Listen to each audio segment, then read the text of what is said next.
Hello, Internet, and welcome to my slightly different background. Yes, I am no longer living where I was. I'm living in a new place, which is closer to uni, and it's not with my uncle, so I can do what I want, because I do what I want. And it's been lovely. Unfortunately, this apartment didn't have internet for the last 3 months. If you were wondering why I was away. So, I'm back. I am online, and life is good.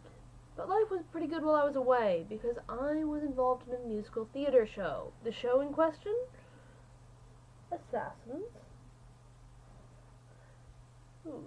This show is by Stephen Sondheim, one of the greats of musical theater, and we put it on in 4 weeks. 6 including rehearsals. 6 including auditions.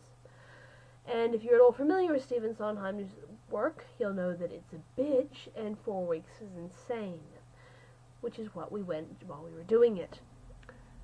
I was the stage manager of this production, and the stage manager is kind of an odd role, particularly when you're doing student theater, because the teams are so small in student theater that all the roles end up overlapping. You don't have a whole bunch of people that you would have if you were actually working professionally.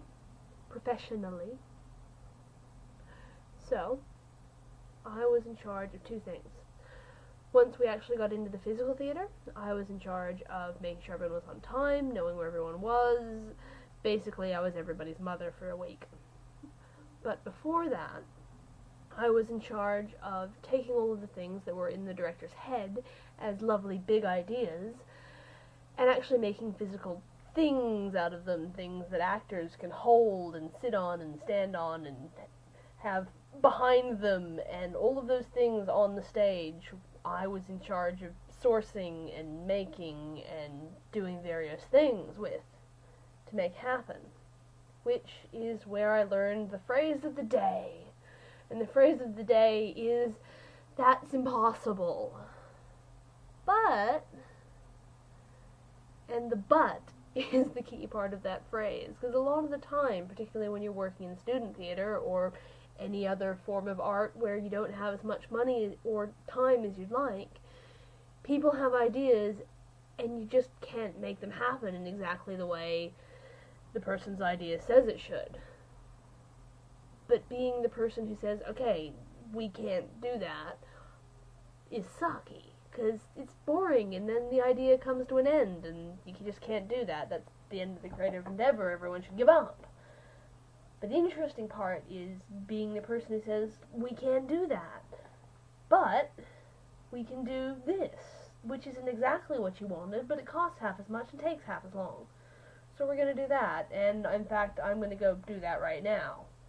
So we can't find a giant piece of red fabric, but we can find a king-size red sheet. We can't find a bar that's a nice dark color, but we can find a nice looking bar that's a light color, and I can stain it a dark color. All those kinds of things were the things I was doing, and every time, I think people ended up hitting a wall. My job was to find the way around the wall, because we didn't have the money to punch a hole through it. And it's an incredibly important and useful way of looking at the world, to not stop at impossible.